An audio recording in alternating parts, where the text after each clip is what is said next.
هلو برايمري 5، وحشتوني جدا يا سنة 5 أبطال. سنة 5 فعلا انتوا أبطال وتستحقوا كلمة أبطال. إن شاء الله النهاردة هنبدأ مع بعض مراجعة شهر نوفمبر، بس قبل ما ابتدي بشكركم جدا على التعليقات الحلوة الجميلة اللي شفتها في مراجعة أكتوبر، ويا رب دايما كده في تفوق ونجاح.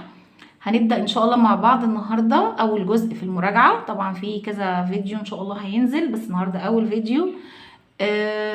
وعايزه اقول لكم بقى اللي مشتركش في القناه يشترك ويفعل زر الجرس علشان يوصلوا اشعار لما ينزل الفيديوز ان شاء الله.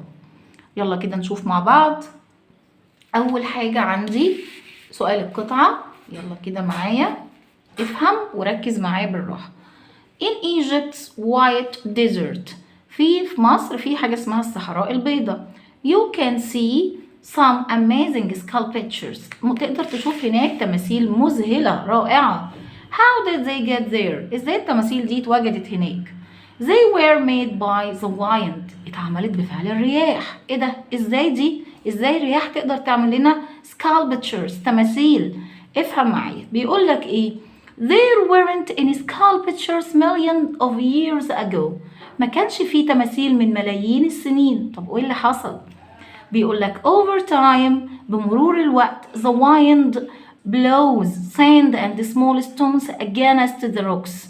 بيقول لك بمرور الوقت wind الرياح، بحب اقول لك بس ان wind ليها نطقين، ممكن تقول wind or wind the same is right، الاتنين صح. بيقول لك the wind blows sand and small stones against the rocks، الرياح بدأت تهب وتحدف بالرملة وحجارة صغيرة في مين؟ في اتجاه الصخور. The rocks change shape، الصخرة اتغير الشكل بتاعها. After many years، بعد كثير من السنين the wind and the sand، الرياح والرملة turn the rocks، حولوا الصخور into beautiful sculptures، حولوا الصخور لتماثيل جميلة جدا. تعال بقى نشوف رقم 1 معايا. بيقول لك ايه؟ The space and the sand turn the rocks into beautiful sculptures. ايه اللي حول الرملة وايه حولت الصخور لتماثيل رائعة؟ ارجع كده للقطع. The wind and the sand، الساند ومين؟ والرياح. الوايند يبقى الإجابة بتاعتك the wind. Number 2 بيقول لك the rocks change، الصخور اتحولت وتغير شكلها في ايه؟ في لونها ولا في مقاسها سايز ولا في شيب شكلها؟ طبعا change shape، اتغير شكلها. Number 3 where is the white desert؟ يعني لو ما فهمتش السؤال أداة الاستفهام اللي فيه معناها ايه مش هتحل السؤال صح. لازم نفهم مع بعض يعني ايه where معناها أين، وبتسأل على المكان.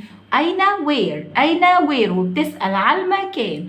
Where is the white desert؟ يعني أين الصحراء البيضاء كانت فين؟ In Egypt. يبقى الإجابة بتاعتك هنا دي number 3، هتقول in Egypt. Number 4 were there any sculptures millions of years ago؟ where جاية في أول الكلام يبقى معناها هل، بجاوب عليها yes or no. طب افهم السؤال، هل كان يوجد تماثيل من ملايين السنين؟ أنا لسه شرحها لك فوق إيه؟ There weren't any sculptures millions of years ago، ما كانش في تماثيل من ملايين السنين، يبقى هقول له no. After that بعد كده أعمل إيه؟ نعمل اللعبة. إيه اللعبة؟ إيدي هتروح على الكلمة التانية there، وبعدين اللعبة بتقول إيدي هتروح على الكلمة الأولى where. وحاجة كمان ممشيش عشان أنا مجاوبة بنو.